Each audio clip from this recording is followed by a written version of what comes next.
I'm Noelle. It's been a while since I've had a moment of true peace, but as I sit here, sipping my coffee and watching the sunlight stream through the window, I'm reminded of how far I've come. It all started with a knock on my door, 3 days after the most disastrous cake tasting I could have ever imagined. I was in my sweatpants, half watching a show that I wasn't really paying attention to. When the knock came, my heart did that stupid, hopeful skip. Old habits die hard. But when I opened the door, there stood Ethan and his ex-girlfriend, Lily. They both looked like a mess. Ethan's eyes were bloodshot, and his jaw was tight. Lily's hair was in a messy knot, and her cheeks were blotchy, as if she'd been crying for hours. "What do you want?" I asked, keeping my hand on the door, blocking most of the frame. "Can we come in?" Lily asked softly. "We need to talk to you." "No," I said. "You can talk from there." Ethan shifted his weight and shoved his hands into his pockets, looking like a scolded teenager. "Noelle, this whole thing is a mess." I didn't know she didn't know. I thought. "I know exactly what you thought," I interrupted. "You thought you could rewrite the story to make yourself feel better. You've always been good at that. Can we just talk like adults? Please." Adults don't blow up their engagements via text message from a parking lot. Lily stepped forward slightly, her voice shaking. "Look, I'm not here to defend what he did. I needed you to know I didn't know you were still together. If I had, I would have walked away. I swear." I really looked at her. She didn't look like a villain from a soap opera. She looked like someone who'd been lied to, just like me. "I believe you," I said quietly. Her eyes widened in surprise. Ethan flinched. "Noelle, I made a mistake, a huge one." "Okay." I panicked about the wedding, about all of it. And I ran to something that felt safe and familiar. "But I realize now that I love you. I want to fix this. We can do counseling, postpone the wedding, whatever you need. Just don't throw us away over one mistake." I stared at him. 3 days ago, I apparently wasn't on your level. What changed? He glanced at Lily, who looked away. Lily and I realized we're not compatible anymore. We've both changed. It wasn't what I remembered. "So, you came back to me because it didn't work out with her. That's your pitch," I said. "That's not what I'm saying," he protested. "That is exactly what you're saying," I replied. "You wanted to see if the grass was greener. It wasn't. Now you want to come back to the safety net you left behind." Lily let out a harsh, humorless laugh. "He's been spiraling since you blocked him," she said to me, as if he wasn't standing there. "He doesn't miss me, Noelle. He misses the version of himself he got to be with you." "Enough, Lily," Ethan muttered warningly. "No, Ethan," she snapped. "She deserves to hear it." He turned back to me, desperation creeping into his voice. "Noelle, please, you know me. I freak out when things get too real. I always have. But you ground me. You're good for me. Don't just throw that away. For once, this isn't about what's good for you. It's about what's good for me," I said. He stepped closer, but I didn't move. "Are you really not even going to consider forgiving me? People make mistakes. We can come back from this." I thought about the text in the parking lot, the dot on my screen at Lily's mom's house. The way he'd twisted the story so I was the cold, distant one. Consider what? Taking back someone who called me boring and ran to his ex the second things got real. "No, Ethan. I'm not considering that." His face crumpled. "I'm sorry," he whispered. "I know you are. You're sorry it didn't work out with her. You're sorry you have to face consequences, but you're not sorry enough to accept that you lost me. You're standing here asking for a reset button like you didn't drop a bomb on my life 3 days ago." Lily swallowed hard. "He's right about one thing. You do deserve better than this. For a second, all three of us stood there in the hallway, tangled in a mess Ethan had created, and tried to decorate it with apologies. My stuff is packed in boxes by the door, I said finally. I'll put them on the porch tomorrow morning. Don't come back here. Don't call me. We're done. He started, but I closed the door. On the other side, I heard muffled voices, raised and then hushed, and footsteps shifting. At one point, it sounded like he started to knock again, but then the footsteps retreated down the hall. I stood there with my hand still on the doorknob, breathing hard. Something inside me had just clicked into place. Not the future I'd planned, not the life we'd color-coded together. Something better. Something mine. Let me rewind a bit. I come from a middle-class family. My parents are hard-working and traditional. My dad is a bit strict but has a heart of gold, and my mom is warm and nurturing.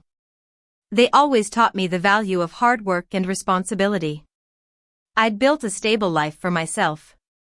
I had a decent job, an apartment I could afford on my own, and a car that started every time, even in the coldest winter. I was the practical one, the friend with a first aid kit in my car and extra batteries in my purse. People saw me as reliable, but sometimes it felt like a label that defined me in a way I didn't always like. Ethan and I had been together for 2 years and engaged for 7 months. The wedding was just 3 months away. We'd sent out invitations, booked the venue, and paid the deposits so far in advance that I'd stopped looking at the numbers on my credit card statements. We'd even planned the colors for our future bedroom. He wanted something moody and dramatic, while I wanted something bright and inviting. We'd compromised on a gray-blue color that we'd never actually picked up from the store.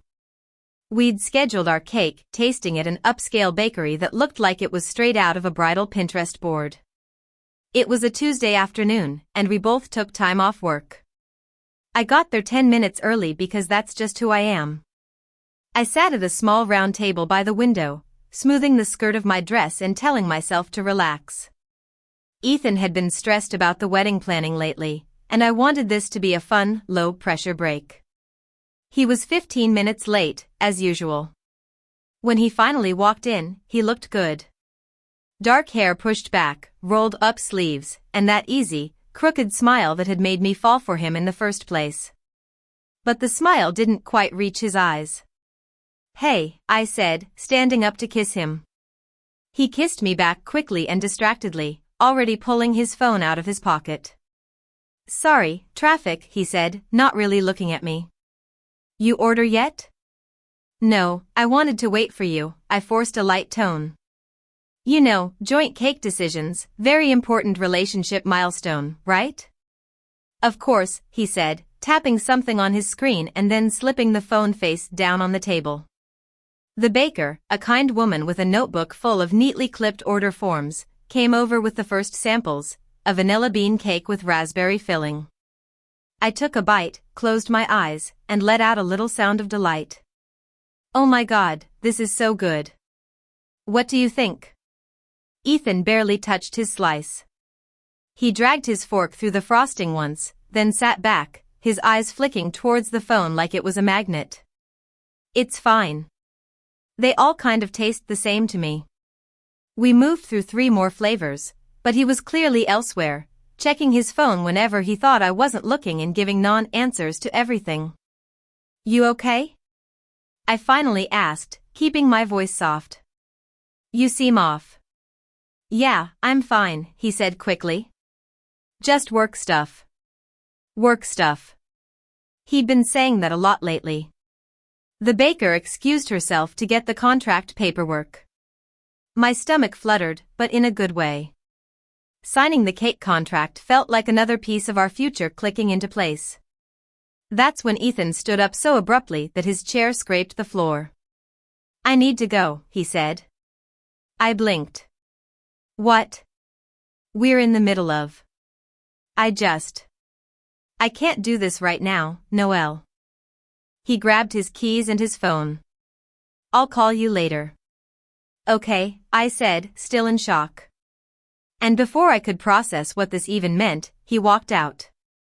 I sat there frozen, my hands flat on the table as the baker came back holding a folder and a pen. Did he?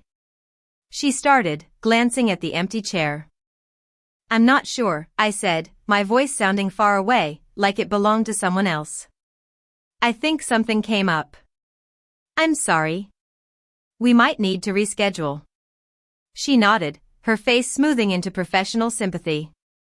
No problem. Do you want to take the samples home? I shook my head. Actually, can we just hold off on everything for now? By the time I walked out into the parking lot, Ethan's car was already gone. I called him once, no answer. Twice, straight to voicemail. The third time, I didn't even get a ring. Then my phone buzzed in my hand. Ethan, I can't marry you. I need someone more exciting. You're not on my level. I'm sorry. Everything around me went quiet. The sound of traffic blurred, the breeze in the lot, the faint scent of sugar and frosting from inside the bakery. It all faded into static. Not on his level. We'd planned our whole future together, and now he was ending it in a bakery parking lot via text. I stood there for 10 full minutes, just staring at my phone, waiting for another message, an explanation, a just kidding. But nothing came. I went back inside and told the baker to cancel our order. She didn't ask questions, which I appreciated. I drove home in a haze. When I walked into our apartment, Ethan had already been there. Some of his clothes were gone, his toothbrush, his laptop. The absence felt like an outline around everything he'd left behind. No note, no explanation beyond the text. I leaned against the kitchen counter and dialed the number I always called when my world tilted. Jake answered on the second ring. Hey, Noelle. What's up? My wedding is off, I said. My voice came out too calm. Ethan just dumped me over text. There was a silence on the other end. Then what? I told him about the cake tasting, the sudden exit, the message in the parking lot. When I finished, he let out a low whistle. Noelle, I hate to tell you this, but Ethan's ex is back in town. Lily, I saw her at the gym yesterday. She asked about him. My grip tightened on the phone. Lily Thompson? Yeah, they dated for what, 3 years? She moved across the country for that job and just left him. Right. That was the story Ethan had told me. Intense, toxic, heart-shattering. He'd said he'd grown since then, learned from it, that he'd never go back. You think he's with her? I asked. I don't know, but the timing is weird. After we hung up, I stared at our shared iPad on the coffee table. Months ago, we'd set up a shared iCloud account to sync calendars and photos.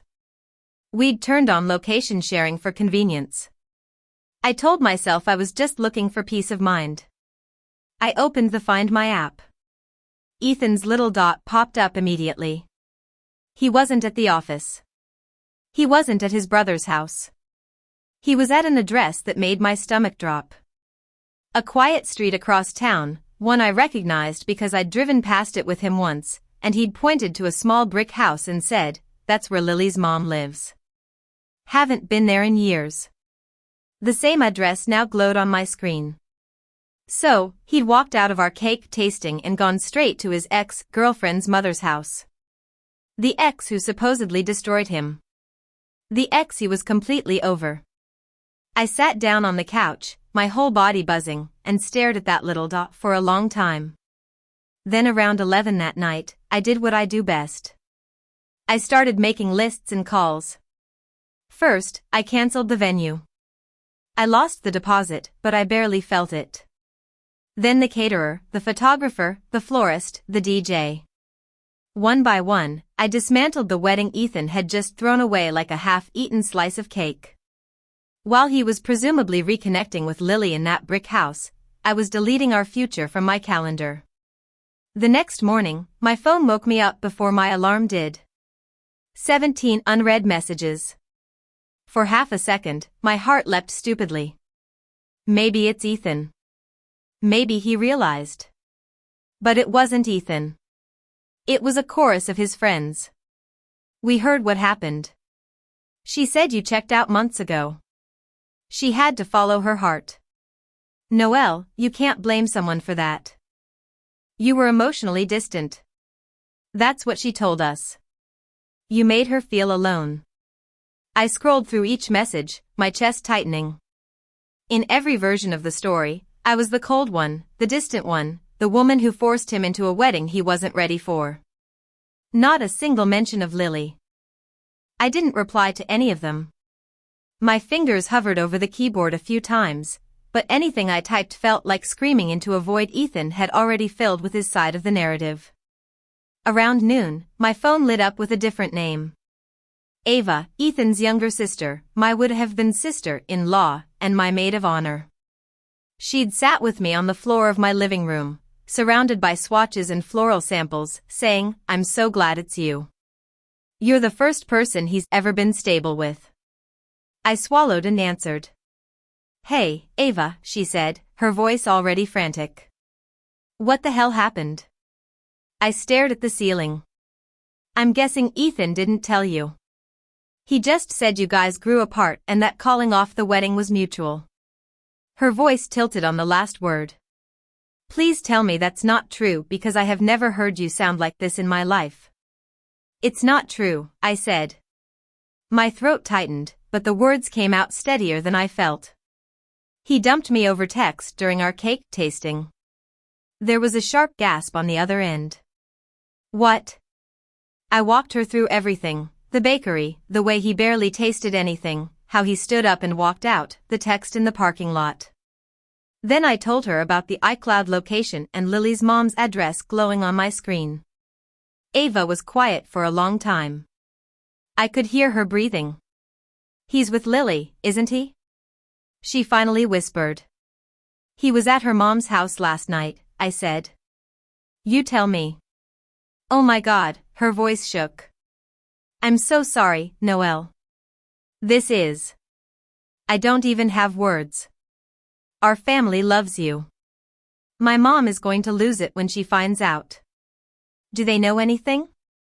I asked about Lily. "They know the wedding's off. Ethan told them you both realized it wasn't right anymore. That you'd grown apart. There was no one else involved. He was very clear about that part, actually." Her tone turned bitter on that last sentence. "Of course he was. Ava, can you do me a favor?" "Anything. Don't tell him we talked. Just let this play out, please." There was a pause. "What are you planning?" I thought about the packed boxes stacked by the door, the cancelled contracts, the way his on the map hadn't moved all night. "Nothing. I'm just done being the villain in whatever story he's telling people." That afternoon, my landlord called. "Hey, Noelle," he said awkwardly. "I got an email from Ethan. He wants to be taken off the lease." "Of course, he did," I said. "If we do that, you need to either take on the full rent or we find new tenants." "I'll take it," I said immediately. There was a time when splitting the rent made this apartment feel like ours. Now the idea of him having any legal tie to this place made my skin crawl. "Are you sure?" "You don't need time to think." "I'm sure," I said. "Drop the paperwork. I'll sign." When I hung up, I looked around the living room. Our framed photos smiled back at me from the walls and shelves. Beach trips, weddings, a blurry selfie from the night he proposed. I took them down one by one, not angrily, just methodically. I packed the frames into a box labeled Ethan Photos and set it by the door with the others. His closet side was half empty already. I finished the job. Shirts, sweaters, that jacket he loved, a gift I'd bought him for his birthday. All of it folded, boxed, labeled, all of it moving out of my life. Every now and then, I'd find something small and stupid, like a movie ticket stub or a receipt with a dumb little joke he'd written in the margin, and the grief would slam into me like a wave. But instead of drowning in it, I taped the box shut. 2 days after the cake tasting, my phone rang again. An unknown number. I almost let it go to voicemail, but something in me was tired of being afraid of what might be on the other end of a call. Hello, Noelle. A.